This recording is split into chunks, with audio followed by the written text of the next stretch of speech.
Dahulunya Abu Jahal, Abu Lahab, dan abu-abu lainnya itu mikirnya pakai logika manusia. Ya jelas toh peristiwa ini tidak akan bisa dicernakkan oleh logika. Dari segi menerimanya saja sholat itu sudah istimewa. Kedudukan sholat dalam agama sama dengan kedudukan kepala dalam anggota badan manusia. Se-ASEAN orang tidak ada yang sholat, Allah tidak akan pensiun. Jangan lagi kita berpikir, barangkali kalau kita se-Jakarta ini tidak sholat, Allah rugi. Tidak usahlah se-Jakarta, se-ASEAN lah, tidak ada orang yang sholat. Allah tetap Allah, sebab ia menjadi Allah, tidak ada ketergantungannya kepada manusia. Ia tidak pernah mengambil manfaat daripada perbuatan manusia. Sholat yang diperintahkan kepada kita, manfaatnya akan kembali kepada kita. Iblis diusir dari sorga itu kan cuma karena sombong. Kata Allah, kamu sombong iblis, sorga bukan tempat orang sombong, keluar. Iblis diusir dari sorga. Jadi kira-kira sajalah yang sudah di sorga itu sombong saja diusir, apalagi kita yang masih di dunia ini. Yang ragu-ragu malah ada yang kembali kepada kekufuran.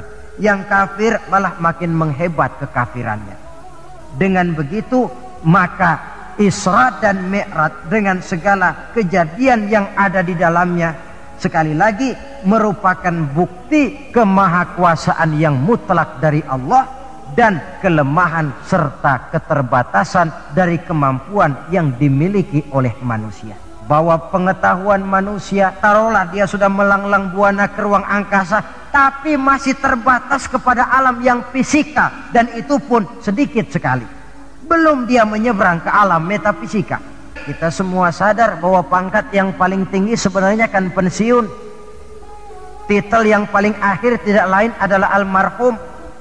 Setiap kita akan berjalan ke arah itu, sehingga tidak terkena apa yang diingatkan Allah. Kalla innal insana la yatgha ar-ra'ahu istaghna. Manusia itu mudah lupa diri manakala melihat dia sedikit mampu, kaya, berkuasa, pandai, mudah lupa diri. Cobalah lihat berapa banyak orang-orang yang tadinya sudah adil, berjuang menegakkan keadilan, namun di tengah jalan dia bisa berbalik, meluncur menjadi orang yang justru menginjak-injak keadilan itu sendiri. Assalamualaikum warahmatullahi wabarakatuh. Waalaikumsalam warahmatullahi wabarakatuh. Alhamdulillah, alhamdulillahillazi asra bi'abdihi laylan minal masjidil haram ilal masjidil aqsa. Wassalatu wassalamu ala sayyidina Muhammadin alladhi kanat hasanatuhu la tuhsa, wa ala alihi wa ashabihi ahli sidqi wat tuqa, amma ba'du. Saudara-saudara hadirin yang berbahagia, manusia ini hidup dalam 3 dimensi waktu: masa lalu, masa sekarang, dan masa yang akan datang. Masa lalu katanya adalah kenangan, masa sekarang adalah kenyataan, dan masa yang akan datang adalah harapan, impian, khayalan, atau cita-cita. Orang yang baik sesungguhnya adalah orang yang pandai mengambil pelajaran dari masa lalu untuk dapat menentukan sikap pada hari ini dan sekaligus merencanakan hari yang akan datang, sehingga hari ini harus lebih baik daripada kemarin dan besok harus lebih baik daripada hari sekarang ini. Dalam konteksnya dengan itulah kita pada pertemuan kali ini akan membicarakan tentang hikmah Isra dan Mi'raj, satu peristiwa masa lampau yang tetap tidak kehilangan relevansinya untuk kita jadikan pelajaran bagi kita yang hidup di penghujung abad ke-20 ini. Kalau kita perhatikan Hampir setiap bulan dalam Islam ini mempunyai nilai-nilai sejarah. Kalau kita bicara Muharram misalnya, kita diingatkan dengan peristiwa hijrah. Kita bicara Ramadan, diingatkan dengan peristiwa nuzulul Quran. Kita bicara bulan Zulhijjah, diingatkan dengan peristiwa kurban. Kita bicara bulan Syawal, diingatkan dengan Idul Fitri. Kita bicara bulan Rabiul Awal, diingatkan dengan Maulid Nabi. Dan kalau kita bicara bulan Rajab, kita diingatkan kepada peristiwa Isra dan Mi'raj. Sebagai yang kita maklum, Quran itu memang bukan kitab sejarah. Tetapi Al-Quran banyak menceritakan peristiwa-peristiwa bersejarah. Dan kalau kita perhatikan gaya bahasa yang digunakan oleh Al-Quran di dalam menceritakan peristiwa-peristiwa bersejarah itu berbeda satu dengan lainnya. Istimewa sekali bahwa untuk menceritakan peristiwa Isra dan Mi'raj, Allah memulai ayatnya dengan menggunakan kalimat tasbih. Seperti yang kita baca dalam surah Bani Israel ayat pertama. Subhanallazi asra bi'abdihi laylan minal masjidil harami ilal masjidil aqsa. Maha suci Allah yang telah menjalankan hambanya pada suatu malam dari Masjidil Haram di Makkah ke Masjidil Aqsa di Palestina. Mari kita coba dekati ayat ini per kalimat untuk memudahkan pengertian kita di dalam memahami peristiwa Isra dan Mi'raj ini. Ayat ini dimulai dengan kalimat subhanallazi. Dalam ilmu balaghah, kalimat semacam ini disebut dengan kalimat ijaz, yaitu kalimat yang redaksinya ringkas namun isinya padat. Di situ ada kata yang tersirat, yakni lafzul jalalah, sehingga asli kalimatnya subhanallahillazi, maha suci Allah. Dan ini disebut dengan kalimat tasbih. Banyak peristiwa-peristiwa bersejarah yang diceritakan dalam Al-Quran, tetapi jarang yang diawali dengan kalimat tasbih. Al-Quran menceritakan bagaimana Allah menciptakan Nabi Adam, tidak dimulai dengan kalimat tasbih. Al-Quran menceritakan bagaimana Fir'aun dan bala tentaranya ditenggelamkan di Lautan Merah. Itu kejadian hebat, tidak dimulai dengan kalimat tasbih. Pun Al-Quran menceritakan bagaimana umatnya Nabi Saleh, umatnya Nabi Hud dan lain sebagainya yang ditelan gempa bumi, ditiup angin topan, seluruhnya diceritakan dalam Al-Quran, tetapi tidak satu pun yang dimulai dengan kalimat tasbih. Istimewa untuk menceritakan Isra dan Mi'raj ini, Allah memulai ayatnya dengan kalimat tasbih. Subhanallazi, maha suci Allah, maha suci dari segala kelemahan, maha suci dari segala kekurangan, maha suci dari segala ketidakmampuan. Allah mempertaruhkan kesuciannya untuk menjamin kebenaran peristiwa Isra dan Mi'raj. Dan sebagai pertanda, Isra dan Mi'raj bukan sekedar peristiwa biasa, tetapi Isra dan Mi'raj adalah peristiwa yang amat sangat luar biasa, sampai Allah memulai ayatnya dengan menggunakan kalimat tasbih. Apa hikmah yang bisa kita ambil dari kalimat tasbih ini? Saudara, kita tahu di dalam agama kita ini kan ibadah macam-macam. Ada ibadah yang berat dan modalnya juga besar. Membangun masjid berat dan perlu biaya besar. Melaksanakan ibadah haji berat dan perlu biaya besar menurut umumnya ukuran ekonomi bangsa kita. Ini jenis ibadah yang berat dan perlu modal besar. Lalu ada pula ibadah itu yang berat tapi modalnya ringan, seperti puasa. Puasa itu kan berat, puasa itu. Bukan menahan lapar dan hausnya yang berat, tetapi esensi puasa itu sendiri, yakni kemampuan mengendalikan nafsu. Kita ini kan kalau sedang puasa, lapar sih tahan, tapi marah kadang-kadang nggak tahan. Haus tahan, tapi ngomongin orang kadang-kadang nggak tahan. Padahal di situ esensi puasa, kemampuan mengendalikan nafsu. Dia ibadah yang berat, tapi modalnya ringan. Modal paling penting niat. Sahur itu kan hukumnya sunnah muakkadah. Yang wajib itu niatnya. Ini jenis ibadah yang berat tapi modalnya ringan. Lalu ada pula ibadah itu yang ringan, modalnya pun ringan. Agama menyebutnya dengan kalimatut thayyibah. Ucapan-ucapan yang baik yang banyak diajarkan oleh agama kita. Bertemu teman, assalamualaikum, ibadah. Memulai pekerjaan, bismillahirrahmanirrahim, ibadah. Melihat sesuatu yang hebat, masya Allah. Melihat sesuatu yang luar biasa, subhanallah. Terkejut, astaghfirullah. Mendapat nikmat, alhamdulillah. Terkena musibah, inna lillah wa inna ilaihi raji'un.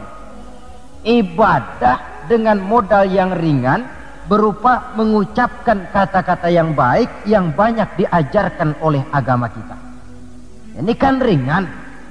Orang tidak perlu syarat toharoh, orang tidak punya wudhu itu istighfar boleh, tidak punya wudhu itu baca sholawat boleh. Membiasakan ucapan-ucapan yang baik di dalam kehidupan. Itu hikmah yang kita ambil dari kalimat subhanallazi. Kalimat selanjutnya asra. Maha suci Allah yang telah menjalankan. Asal kalimat asra ini sara yasiru, lalu dibentuk dalam bentuk majhul menjadi asra yusri isra'an. Maha suci Allah yang telah menjalankan. Segera nampak dari ayatnya, saudara-saudara, bahwa dalam peristiwa Isra dan Mi'raj itu yang aktif sebenarnya Allah. Nabi pasif.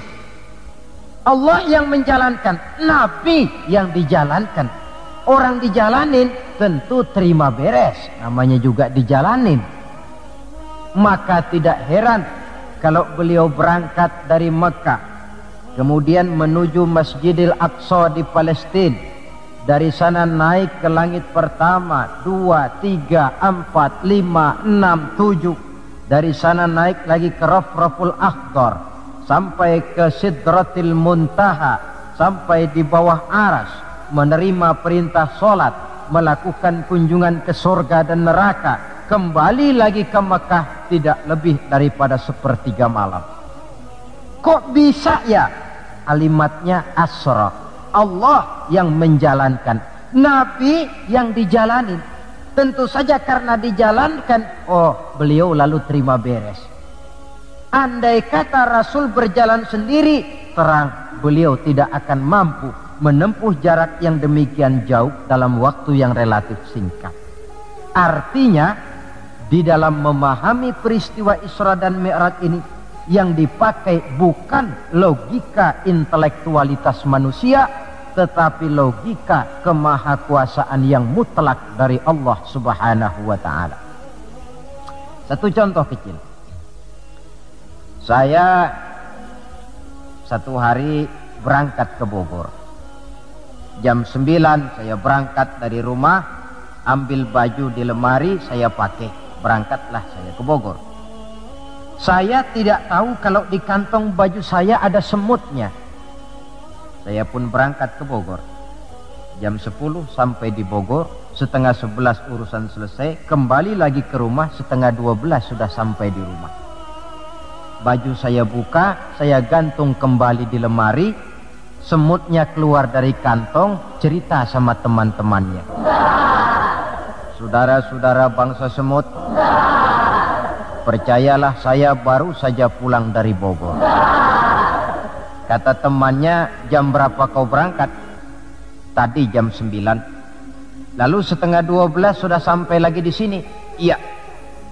Temannya yang berpikir menurut logika semut, mana mungkin percaya, tentu akan berkata, bagaimana mungkin Mut?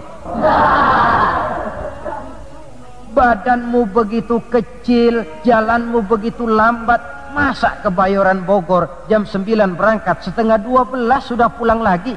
Temannya tidak tahu, semut bukan jalan sendiri, tapi nyempeng di kantong saya. Dahulunya Abu Jahal, Abu Lahab, dan abu-abu lainnya itu mikirnya pakai logika manusia. Ya jelas toh peristiwa ini tidak akan bisa dicernakkan oleh logika. Karena itu kalau sedikit orang mau merenungi ayatnya, tidak terlalu sulit memahami Isra dan Mi'raj. Dia kehendak Allah, bukan kehendaknya Rasulullah Sallallahu Alaihi Wasallam. Ini kalimat Asra. Kemudian kalimat bi'abdihi, maha suci Allah yang telah menjalankan hambanya. Kenapa kok Allah memakai kalimat tidak langsung?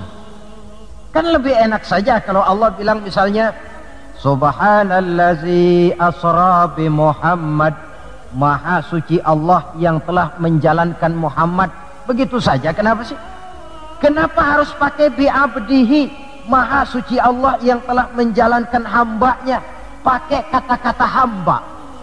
Apa maksudnya?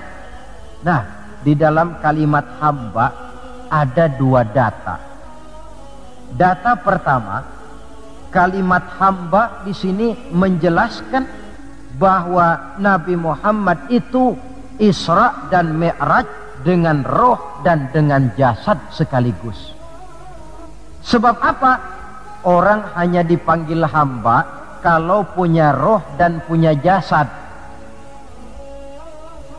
Jasad tanpa roh namanya mayit. Roh tanpa jasad gentayangan, mungkin namanya pocong. Orang dipanggil hamba tentunya lengkap jasad dan roh sekaligus. Karena itu kalimat bi'abdihi sudah merupakan jawaban. Isra Mi'raj terjadi dengan jasad dan dengan roh. Itu data pertama.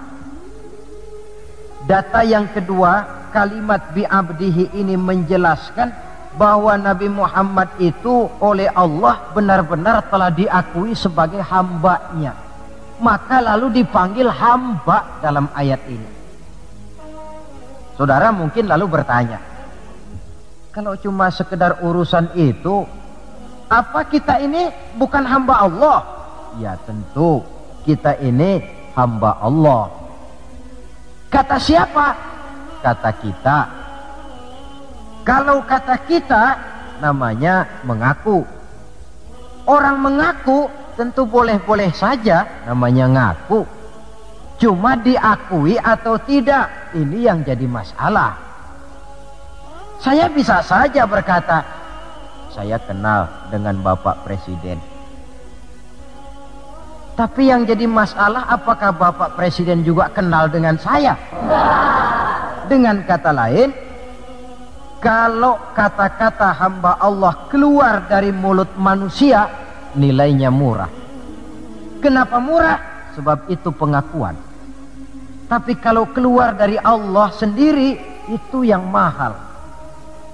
Maksudnya bagaimana? Berapa banyak manusia di dalam hidup ini mulutnya berkata saya hamba Allah, tapi perbuatannya membuktikan dia hamba dunia, hamba nafsu, budak jabatan, budak pangkat, budak harta.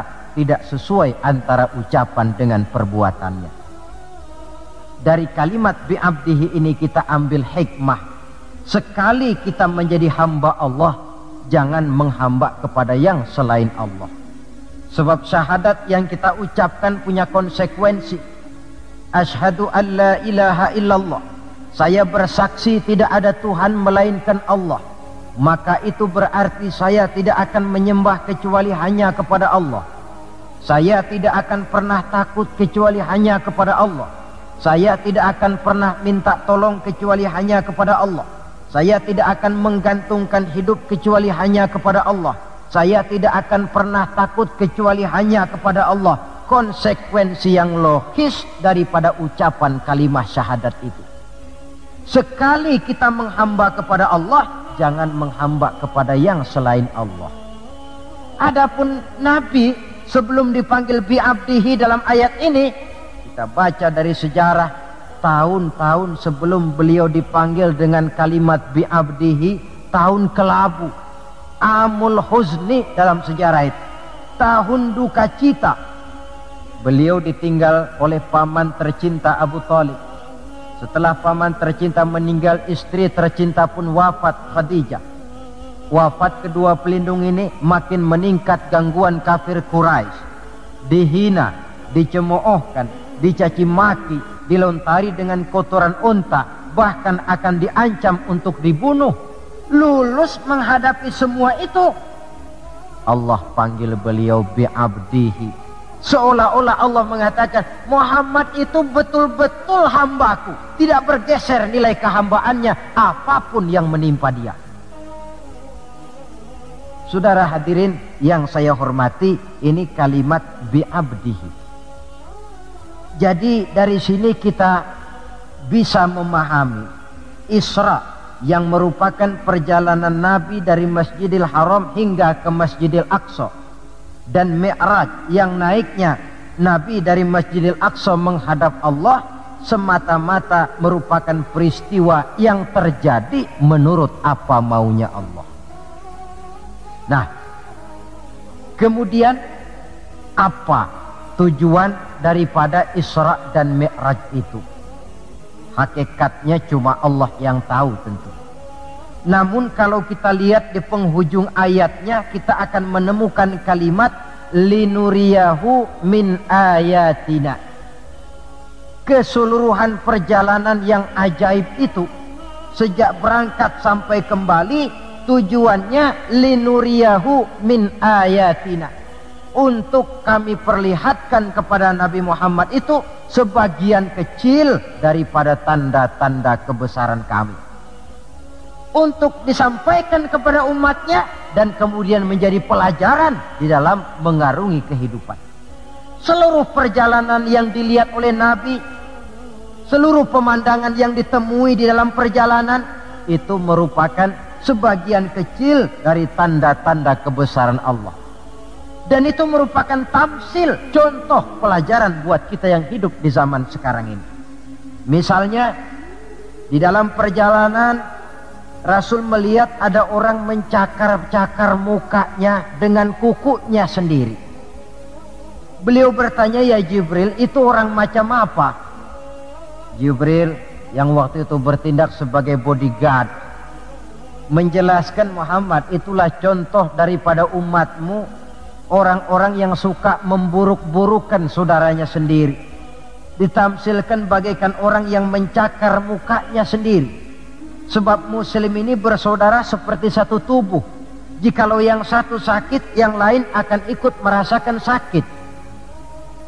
Jikalau satu terinjak, yang lain merasakan akibatnya. Ibu jari tersandung batu, mulut akan berkata aduh, air mata akan keluar, kepala mungkin akan ikut pusing, dan itu refleks tanpa harus menunggu undangan. Orang yang memburuk-burukan saudaranya sendiri, hakikatnya mencakar mukanya sendiri. Bak kata pepatah, menepuk air di dulang, terpercik muka sendiri. Lalu beliau melihat pula ada orang dipotong lidahnya. Kata malaikat Jibril, Muhammad, itu tamsil daripada umatmu, orang-orang yang suka mengumpat, para pembuat fitnah, tukang bikin gosip dan menjelek-jelekan orang lain. Maka lidahnya akan dipotong sedemikian rupa. Lalu beliau melihat pula dalam perjalanan ada orang memikul kayu. Sudah cukup berat, rengkek-rengkek dia membawa beban yang cukup berat itu. Anehnya malah beban yang sudah cukup berat itu bukan dikurangi, malah ditambahi. Makin berat makin ditambah, makin berat makin ditambah. Sampai Nabi heran dan tanya, Jibril, apa lagi kalau ini? Nah Muhammad, ini tamsil daripada umatmu, orang-orang yang dipercayakan untuk memikul satu amanah, tetapi amanah yang satu belum dia laksanakan, sudah diterima amanah yang lain. Akhirnya bertumpuk-tumpuk di pundaknya amanah-amanah yang harus disampaikan. Orang yang terlalu banyak jabatan, tetapi kemudian ternyata tidak mampu melaksanakan tugasnya. Tapi dikasih jabatan baru, mau lagi. Dikasih yang baru, mau lagi. Soal mampu of tidak, soal nomor 2, yang penting punya jabatan. Orang yang di dalam menerima suatu pekerjaan tidak pernah mengukur dengan batas kemampuan yang dimilikinya. Lalu beliau melihat pula ada sekelompok orang menanam. Hari itu dia menanam, hari itu juga tumbuh, hari itu juga keluar buahnya. Diketamnya, lalu tumbuh lagi gantinya. Tiap kali diketam, tiap kali keluar buahnya. Itu tamsil apa ya Jibril? Kata malaikat Jibril, wahai Muhammad, itulah satu contoh daripada umatmu, orang-orang yang gemar memberikan bantuan kepada orang yang memang memerlukannya. Mereka yang rajin sedekah, membantu fakir miskin, menyantuni yatim piatu, memberikan bantuan kepada pengembangan dakwah, madrasah, pendidikan dan pesantren. Hakikatnya mereka mengeluarkan uang, tetapi hakikatnya itu adalah untuk kepentingan diri mereka sendiri. Dicontohkan laksana orang, hari itu dia menanam, hari itu tumbuh buahnya. Dia petik, keluar lagi gantinya. Begitu seterusnya, tidak pernah berhenti. Jadi orang yang rajin bersedekah, senang memberikan bantuan kepada mereka yang memerlukannya, pada hakikatnya adalah orang-orang yang tidak pernah merugi barang sedikit pun.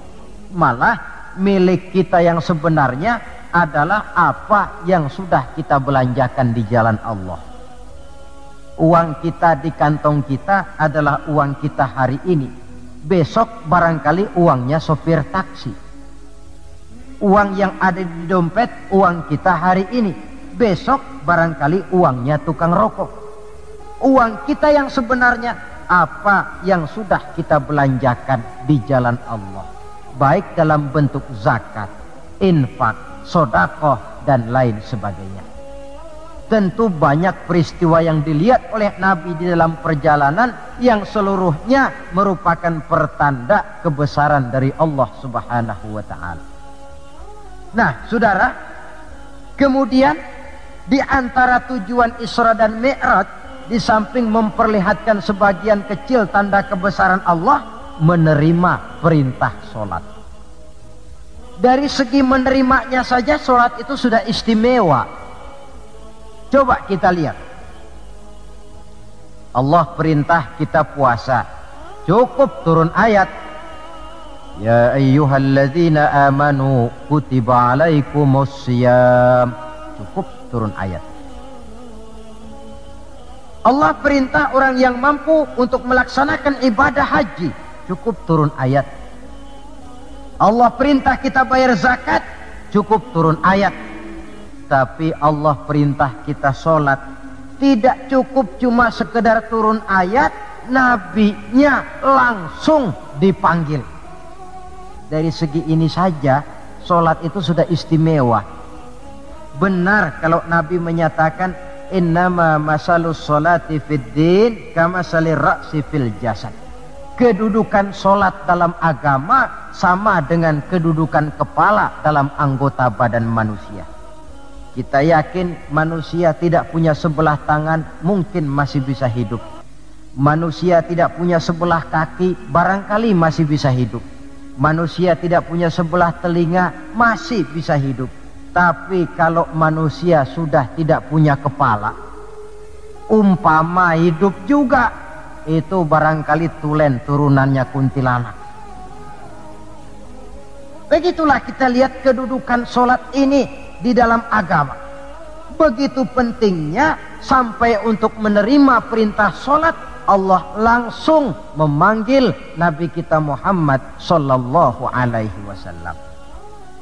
Saudara hadirin yang saya hormati, apa sih sebenarnya perlunya kita sholat itu?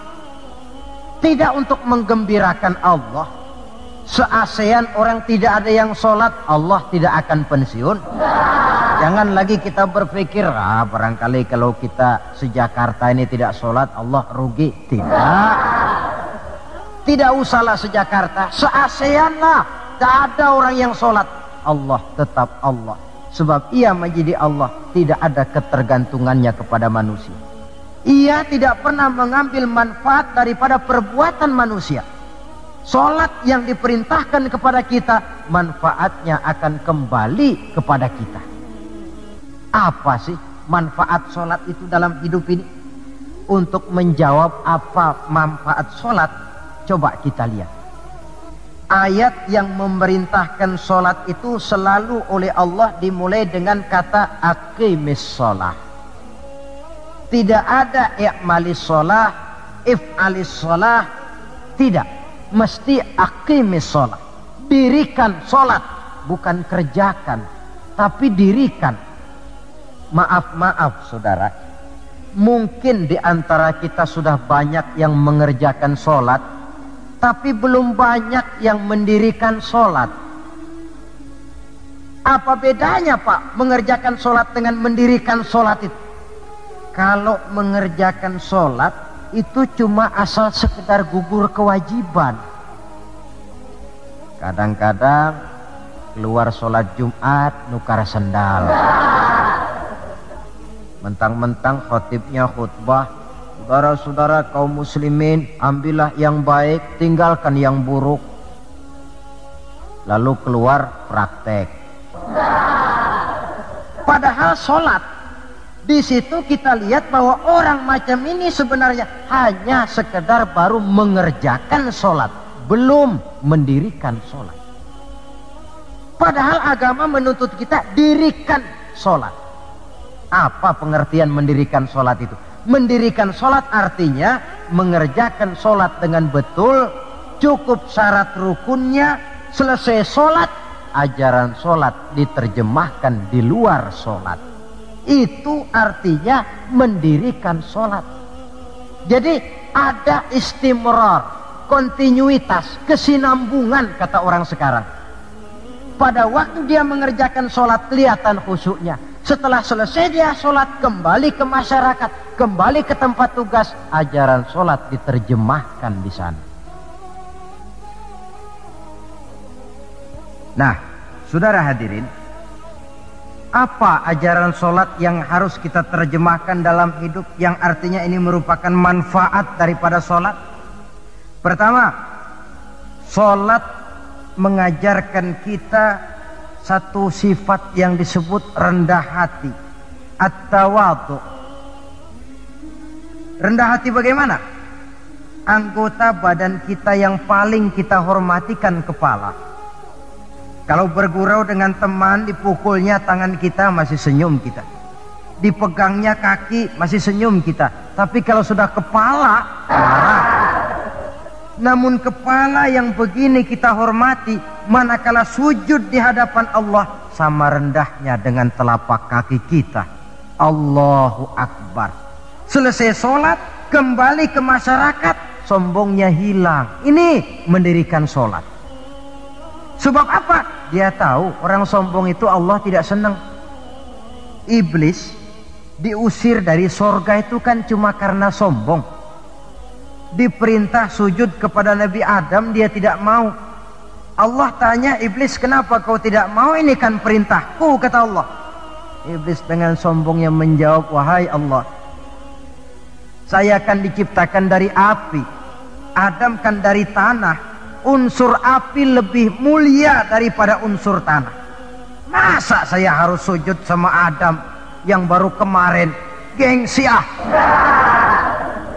Kata Allah, kamu sombong Iblis. Surga bukan tempat orang sombong. Keluar. Iblis diusir dari surga. Jadi kira-kira sajalah yang sudah di surga itu sombong saja diusir, apalagi kita yang masih di dunia ini. Dalam segala bentuknya, sombong itu Allah tidak senang. Sombong ilmu, Allah tidak senang. Mentang-mentang punya ilmu agama, tepuk-tepuk dada, nih saya satu-satunya ustadz di sini. Semuanya mesti ngaji sama saya ya. Kalau tidak ngaji sama saya, Islamnya kurang tapi sah. Sombong dengan ilmu. Sombong harta, ibu-ibu, Allah juga tidak senang. Sombong pangkat pun demikian juga, yang wajar-wajar sajalah kita dalam hidup. Tawadhu. Yang kedua, sholat mengajarkan kita untuk ikhlas, berbuat tanpa pamrih. Kalau sudah Allahu Akbar, itu sudah karena Allah. Orang mau puji atau tidak, mau tahu atau tidak, mau dengar atau tidak, yang penting Allah. Tertanam keikhlasan. Bagaimana orang yang ikhlas dalam berbuat itu? Maaf. Orang yang ikhlas dalam berbuat itu seperti orang buang air besar. Saudara, kalau saya tanya, pagi-pagi buang air besar itu ikhlas apa tidak? Walaupun malam saudara habis makan enak, sate, opor ayam, buahnya anggur, apel, besok pagi dibuang, ikhlas. Tidak pernah ditengok-tengokin. Begitu jatuh lalu dilihat, ini jangan-jangan satenya ini, tidak. Sudah jatuh ya sudah, kurelakan dikau pergi. Berbuat tanpa pamrih, yang penting Allah. Ini mendirikan sholat. Yang ketiga, ini saya kira yang banyak dicari orang sekarang. Sholat itu memberikan ketenangan dalam hidup. Ketenangan bagaimana? Kita manusia hidup ini kan punya ambisi dan emosi. Yang orang lain punya, kita kepengen. Yang orang lain bisa, kita kepengen. Itu wajar, namanya manusia mesti punya emosi. Tapi emosi yang membludak tanpa dinetralisir akan bisa menimbulkan psikosomatik, di mana manusia disiksa oleh perasaannya sendiri. Cobalah, kadang-kadang dia lihat tetangganya beli televisi berwarna, tetangga yang sebelah meriang, enggak dia apa-apain, meriang. Tetangganya malah makin kaya, besok beli kulkas. Wah, dia makin gawat, opnam, masuk rumah sakit.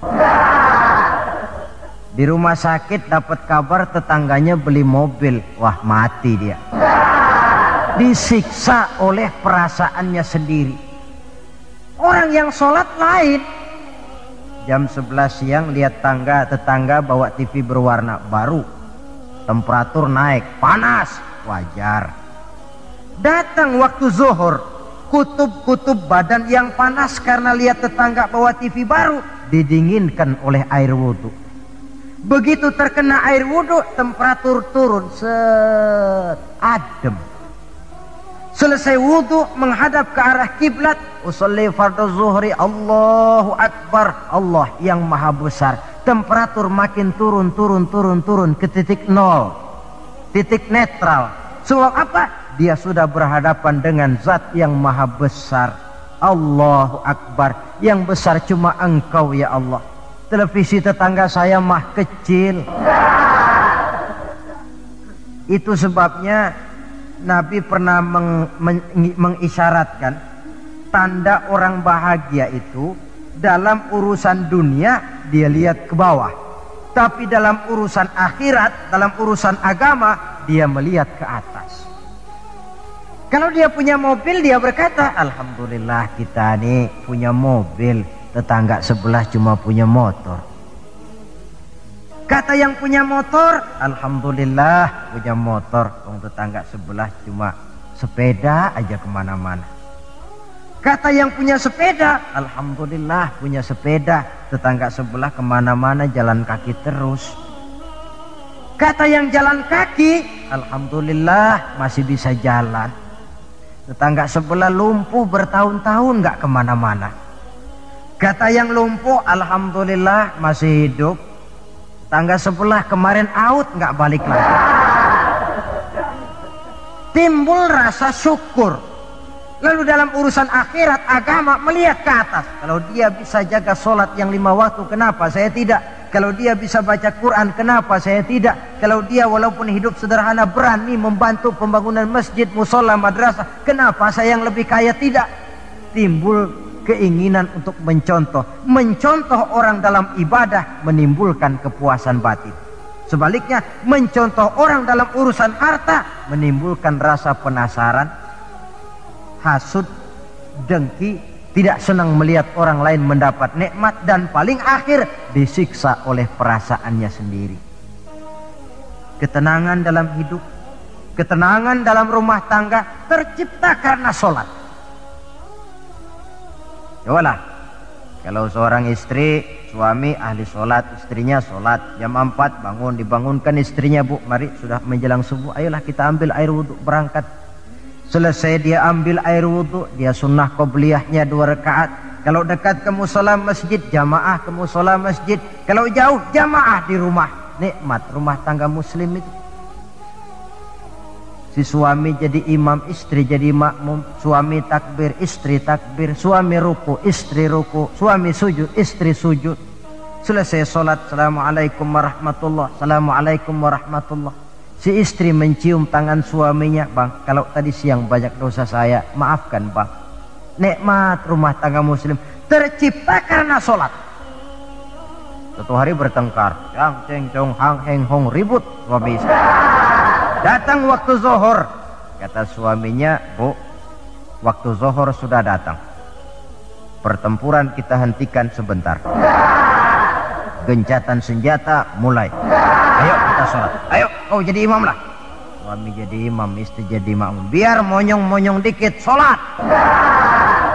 Saya sholat, assalamualaikum warahmatullah, assalamualaikum warahmatullah. Si suami menoleh ke belakang, bu, kalau memang masih penasaran, terusin yuk. Saya kira kalau memang masih terus juga, itu memang dasar ahli bertengkar, sudah profesional itu. Memakai sholat saja tidak mempan, bagaimana pula dengan yang lain? Sholat membawa ketenangan dalam hidup pribadi, berumah tangga, bahkan bermasyarakat sampai kepada bernegara. Inilah makna inna sholata tanha anil fahsya'i wal munkar. Sholat yang didirikan dengan betul mampu mencegah manusia daripada perbuatan yang keji dan munkar. Saudara hadirin yang saya hormati, dengan demikian maka sholat adalah keperluan kita, bukan keperluannya Allah. Dan waktunya sudah diukur sedemikian rupa. Coba lihat, antara subuh dengan zuhur itu intervalnya panjang. Sebab apa? Allah juga tahu di situ jam-jam sibuk. Pegawai di kantor, petani di ladang, di sawah, pedagang di pasar, maka di situ tidak ada sholat kecuali sholat sunnah. Bekerja kita dari pagi sampai siang, siang sampai udara panas, timbul stres. Datang refreshing, istirahatlah, jangan diporsir, ademi dengan wudhu, lalu sholat zuhur. Selesai sholat zuhur, kembali lagi ke tempat tugas. Antara zuhur dengan asar intervalnya lebih pendek. Sebab apa? Dalam udara panas kerja cepat melelahkan. Maghrib dengan isya intervalnya lebih pendek lagi. Sebab apa? Sudah masuk malam. Sebagian besar kejahatan justru terjadi pada waktu malam. Antara isya dengan subuh intervalnya memang panjang, tapi di sana ada terminal kontrol cadangan yang disebut tahajud, hajat, dan sebagainya. Terminal-terminal kontrol cadangan untuk menjaga stabilitas temperatur batin manusia. Jadi dengan demikian, kalau diabaikan, kerugian untuk manusia sendiri. Sebab hakikatnya Allah tidak pernah mengambil manfaat daripada amal dan perbuatan manusia itu. Nah, saudara-saudara, dari uraian yang singkat ini kita ambil beberapa kesimpulan. Pertama, Isra dan Mi'raj adalah maunya Allah. Kita manusia punya kemauan, Allah juga punya kemauan. Kalau kemauan kita sesuai dengan kemauan Allah, tentu jadi. Kalau tidak, ya tidak. Maunya Allah yang jadi, bukan maunya kita. Nah, agar mau kita dimaui Allah, caranya bagaimana? Mudah saja. Ikuti apa maunya Allah, nanti dia ikuti maunya kita. Dekati Allah, nanti dia dekat dengan kita. Kalau dekat, fasilitas tentu dikasih. Memang kita dekat sama lurah saja kadang-kadang dapat fasilitas kan. Dekat dengan orang-orang tertentu bisa mendapat fasilitas. Dekat dengan Allah demikian juga adanya.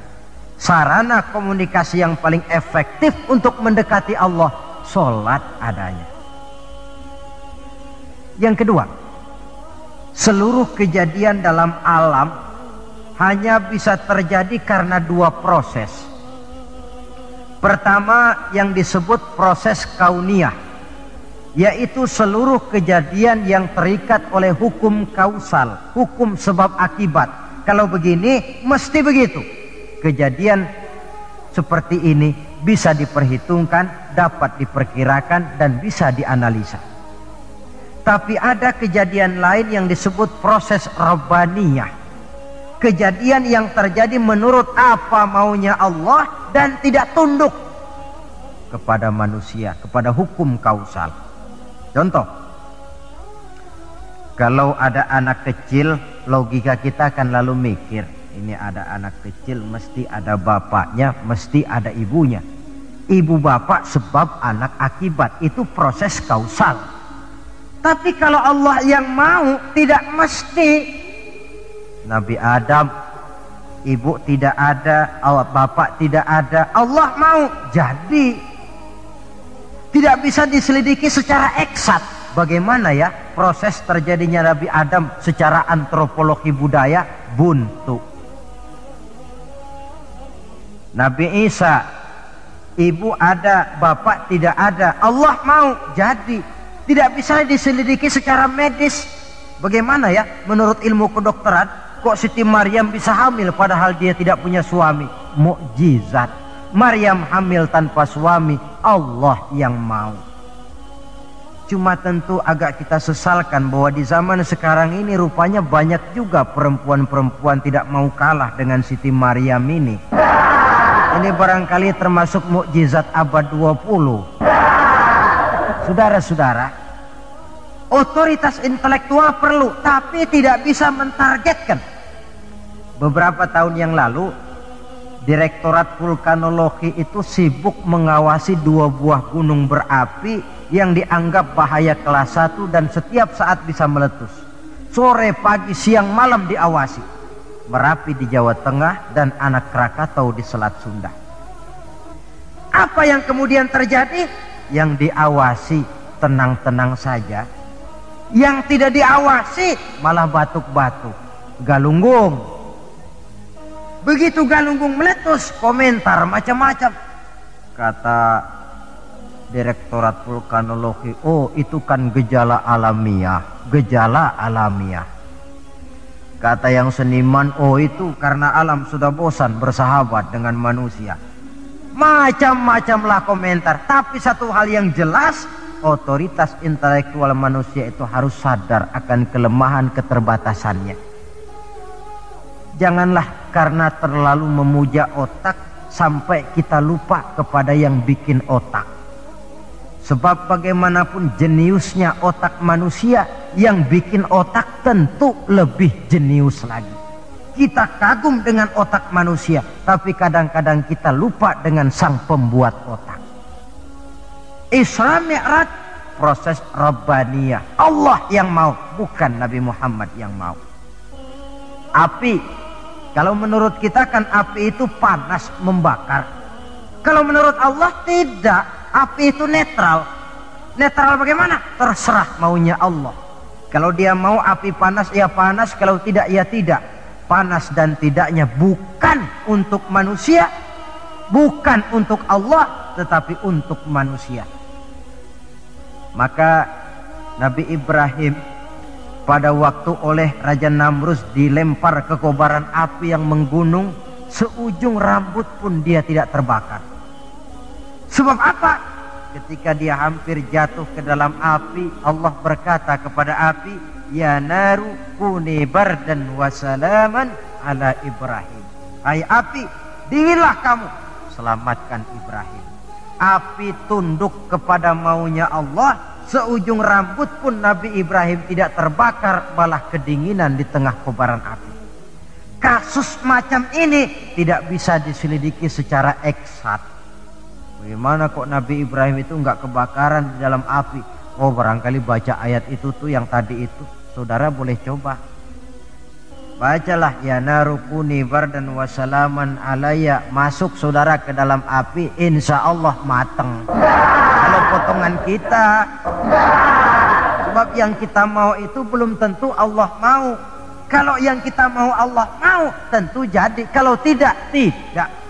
Isra Mi'raj sekali lagi peristiwa Rabbaniyah dan bukan peristiwa kauniyah. Logika di dalam memahaminya bukan logika intelektual, tetapi logika kemahakuasaan yang mutlak dari Allah Subhanahu wa ta'ala. Yang ketiga, marilah kita berusaha agar setiap gerak hidup dalam dunia ini bernilai ibadah. Sekurang-kurangnya berupa ucapan-ucapan yang baik. Bukankah yang namanya ibadah itu ya sholat ibadah, puasa ibadah, zakat ibadah, haji ibadah. Tapi tidak terbatas kepada hanya sekedar itu. Membangun rumah sakit, membangun sekolah, membangun panti asuhan yatim piatu, itu keseluruhannya merupakan ibadah. Sekurang-kurangnya ibadah dalam bentuk ucapan-ucapan yang baik, yang menyenangkan orang dan berpahala kita mengucapkannya. Ini tidak terlalu sulit dan bisa kita praktekkan di dalam kehidupan sehari-hari. Begitu pentingnya soal ucapan, sampai dalam satu ayat Allah menjelaskan, wa qaulun ma'rufun khairun min shadaqatin yatba'uha adza. Ucapan yang baik itu lebih disukai Allah daripada sodakoh tapi menyakitkan hati orang yang menerimanya. Sodakoh itu pahalanya besar tentu, tapi kalau menyakitkan hati orang yang menerima, lebih baik ngomong yang enak-enak sajalah. Termasuk ini kalimatut thayyibah, ucapan yang baik. Yang keempat, marilah kita menjaga stabilitas kita sebagai hamba Allah. Miskin hamba Allah, jadi orang kaya tetap hamba Allah. Orang biasa hamba Allah, punya pangkat, jabatan, kedudukan tetap hamba Allah. Dalam keadaan bagaimanapun posisi kita, nilai kehambaan jangan bergeser adanya. Yang kelima, Isra Mi'raj sesungguhnya merupakan batu ujian. Setelah terjadi peristiwa Isra Mi'raj, kelihatan mana yang loyang, mana yang emas, mana yang batu kerikil, mana yang mutiara dan intan. Setelah terjadi Isra dan Mi'raj, yang beriman makin mantap imannya, yang ragu-ragu makin kembali malah kepada kekafiran, yang memang sudah kafir makin menghebat kekafirannya. Rombongan pertama yang makin mantap imannya diwakili oleh Abu Bakar Siddiq. Sehingga ketika diceritakan orang kepadanya, wahai Abu Bakar, sahabatmu Muhammad itu sudah gila dia. Gila bagaimana? Masa dia cerita katanya tadi malam dia dari Masjidil Aqsa, lalu sekarang sudah ada di Mekah lagi. Betul dia cerita macam itu? Betul. Saudara, kalau memang Muhammad yang cerita macam itu, jangankan cuma sekedar sampai Masjidil Aqsa di Palestina, lebih daripada itu pun kalau dia yang memang betul cerita, saya percaya. Makin mantap. Yang ragu-ragu malah ada yang kembali kepada kekufuran. Yang kafir malah makin menghebat kekafirannya. Maka Isra Mi'raj merupakan ujian bagi umat untuk menyaring, merupakan filter mana umat Nabi yang benar-benar yakin dengan iman, dan mana yang setengah-setengah, dan mana yang murtad, kemudian mana yang ingkar dan kafir. Oleh karena itu, hakikatnya kejadian apapun yang kita alami dalam hidup hendaklah berlaku seperti Nabi Sulaiman alaihi salam. Diberikan beliau kekuasaan, diberikan pengetahuan, diberikan harta yang banyak. Atas semua itu beliau hanya berkata, hadza min fadli rabbi liyabluwani aashkuru am akfur. Semua ini, kekuasaanku, hartaku, ilmu pengetahuan yang diberikan kepadaku, ini cuma sekedar karunia untuk menguji diriku, adakah aku bersyukur karenanya atau malah aku menjadi ingkar karenanya. Maka bersyukurlah kita yang hidup di satu zaman yang jauh dari zamannya Rasulullah. Kita belum pernah berjumpa dengan beliau, belum pernah mendengar suara beliau, tidak melihat gerak langkah di perjalanan beliau. Entoh kita beriman dengan peristiwa Isra dan Mi'raj ini. Jauh lebih beruntung daripada orang-orang yang langsung ditongkrongi Nabi. Mereka melihat wajah Nabi, mendengar Nabi membaca wahyu, melihat mukjizat, tetapi mereka tidak juga mau beriman. Nilai-nilai iman ini kalau tidak kita pelihara dan kita syukuri, akan bisa bergeser, ditelan oleh segala macam godaan dan cobaan yang kita hadapi di dalam perjalanan hidup ini. Saudara-saudara hadirin yang saya hormati, dengan begitu maka Isra dan Mi'raj dengan segala kejadian yang ada di dalamnya sekali lagi merupakan bukti kemahakuasaan yang mutlak dari Allah dan kelemahan serta keterbatasan dari kemampuan yang dimiliki oleh manusia. Membicarakan Isra dan Mi'raj artinya bercermin di dalam perjalanan yang luar biasa itu. Bercermin apa? Bahwa pengetahuan manusia, taruhlah dia sudah melanglang buana ke ruang angkasa, tapi masih terbatas kepada alam yang fisika, dan itu pun sedikit sekali. Belum dia menyeberang ke alam metafisika. Kekayaannya, apalah artinya kekayaan manusia ini? Jabatan barangkali, kita semua sadar bahwa pangkat yang paling tinggi sebenarnya kan pensiun. Titel yang paling akhir tidak lain adalah almarhum. Setiap kita akan berjalan ke arah itu, sehingga tidak terkena apa yang diingatkan Allah, kalla innal insana la yatgha ar-ra'ahu istaghna. Manusia itu mudah lupa diri manakala melihat dia sedikit mampu, kaya, berkuasa, pandai, mudah lupa diri. Cobalah lihat berapa banyak orang-orang yang tadinya sudah adil, berjuang menegakkan keadilan, namun di tengah jalan dia bisa berbalik, meluncur menjadi orang yang justru menginjak-injak keadilan itu sendiri. Berapa banyak orang-orang yang tadinya sudah benar, berjuang menegakkan kebenaran, atau sekurang-kurangnya berniat untuk membela kebenaran, tapi di tengah jalan dia bisa berbalik menjadi orang yang justru hanya mau benar sendirian, walaupun tidak benar bagi orang lain. Wa idza massal insana durru da'ana li janbihi aw qa'idan aw qa'ima falamma kashafna anhu durrahu marra ka'allam yad'una ila durrin massahu. Kalau manusia ditimpa kesulitan, dia bermohon kepada Allah supaya dihilangkan kesulitan, baik pada waktu berdiri, sambil berbaring, sambil tidur. Manakala kesulitan sudah dihilangkan, marra ka'allam yad'una ila durrin massahu, dia pun berjalan dengan sombongnya, seolah-olah belum pernah minta tolong kepada Allah. Ini kecenderungan manusia. Itulah sebabnya yang terakhir sekali dari pembicaraan kita kali ini, puncak kebahagiaan seorang muslim tidak lain adalah bertemu Allah. Bagaimanapun nikmatnya masuk surga, kalau diukur dengan bertemu Allah, masih jauh lebih nikmat bertemu Allah. Nabi di puncak perjalanan Mi'raj bertemu Allah, tapi pertemuan itu diawali dengan berbagai macam cobaan, ujian, fitnahan, sampai kepada ancaman akan dibunuh. Paling akhir beliau mendapat perkenan bertemu Allah, puncak kebahagiaan hidup yang belum pernah diberikan kepada seorang pun manusia, baik sebelum atau sesudah beliau. Jadi begitulah seperti pepatah bilang, habis gelap mesti terbit terang. Inna ma'al usri yusra. Di balik segala kesulitan itu, insya Allah akan menunggu kemudahan. Kesulitan adalah bagian daripada hidup, bukan untuk ditakuti, tetapi untuk dicarikan jalan keluar bagaimana pemecahannya. Saudara, inilah pembicaraan kita pada pertemuan ini. Walaupun selintas, mudah-mudahan bisa memberikan gambaran tentang Isra dan Mi'raj yang pada gilirannya akan memperkuat nilai-nilai keimanan kita dalam rangka melaksanakan apa yang diperintah Allah dan menjauhi apa yang dilarangnya.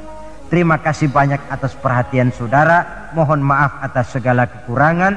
Usikum wa iyaya bitaqwallah. Wassalamualaikum warahmatullahi wabarakatuh. Waalaikumsalam.